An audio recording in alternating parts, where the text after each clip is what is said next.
Hari ini kita akan mempelajari tentang pesawat sederhana. Adapun tujuan pembelajarannya adalah memahami kegunaan dan prinsip kerja pesawat sederhana, mengetahui berbagai macam pesawat sederhana, dan mengaplikasikan pesawat sederhana dalam kehidupan sehari-hari. Pesawat sederhana adalah peralatan yang dibuat sangat praktis dan mudah digunakan. Contoh, seorang buruh angkut menggunakan bidang miring untuk menaikkan barang ke atas truk. Tanpa kita sadari, dalam kehidupan kita menggunakan pesawat sederhana. Misalnya untuk menggunting kertas, kita memakai gunting. Kemudian ada juga tang, penjepit baju, palu, bahkan mainan anak-anak seperti jungkat-jungkit itu adalah contoh dari pesawat sederhana loh. Pesawat sederhana yang akan kita pelajari kali ini adalah tuas atau pengungkit, katrol, dan bidang miring. Tuas atau pengungkit berfungsi mengungkit, mencabut, atau mengangkat benda yang berat. Pengungkit bisa berupa sebilah kayu, bambu, atau logam yang diberi gaya pada salah satu sisinya.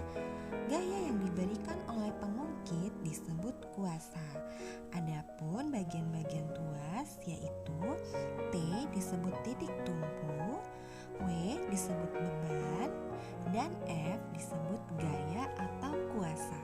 Jenis-jenis tuas ada 3 macam. Tuas jenis pertama, di mana tuas ini bekerja dengan cara titik tumpu berada di antara titik beban dan titik kuasa.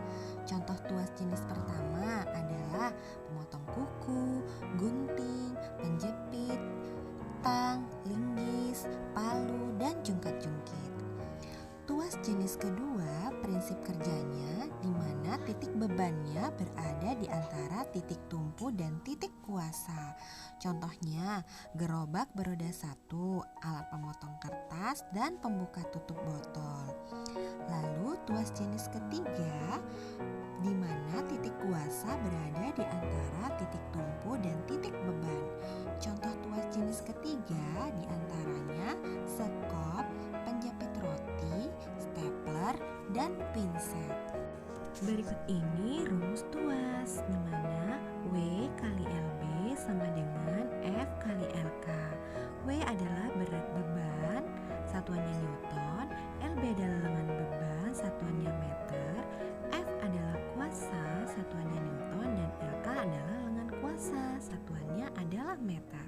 Rumus keuntungan mekanis tuas atau KM sama dengan W per F, atau bisa juga menggunakan rumus LK per LB.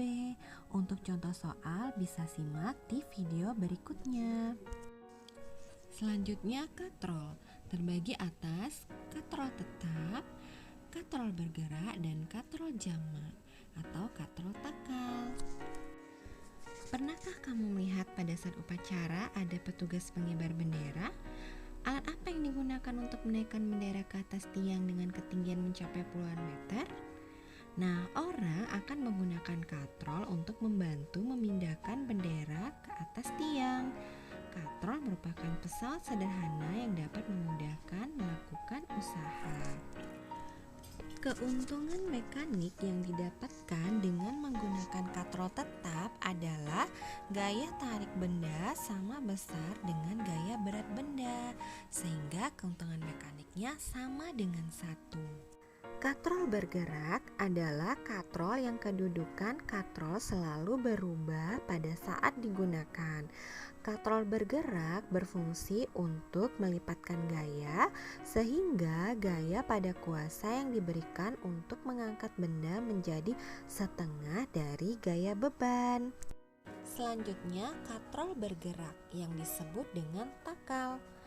Katrol bergerak ini merupakan katrol kombinasi, yaitu perpaduan dari katrol tetap dan katrol bebas, di mana kedua katrol ini dihubungkan dengan tali. Selanjutnya, roda bergandar. Cara kerjanya adalah katrol besar untuk gaya yang bekerja, sedangkan katrol kecil untuk beban. Keuntungan mekanisnya, R besar per R kecil, jari-jari roda besar per jari-jari roda kecil. Bidang miring merupakan salah satu jenis pesawat sederhana yang digunakan untuk memindahkan benda dengan lintasan yang miring. Pada bidang miring, sisi yang miring disebut dengan S, sedangkan H adalah ketinggian, sehingga keuntungan mekanisnya dirumuskan dengan S per H. Dalam kehidupan sehari-hari, prinsip bidang miring digunakan pada pembuatan jalan-jalan di bukit dan pegunungan, sekrup, resleting, dan tangga. Roda berporos merupakan pesawat sederhana yang terdiri atas sebuah roda berputar yang dihubungkan dengan sebuah poros yang dapat berputar bersama-sama. Fungsi roda dan poros adalah untuk memungkinkan manusia bergerak lebih cepat. Contoh benda yang bergerak dengan menggunakan prinsip roda dan poros antara lain motor, mobil, kursi roda, dan sepatu roda.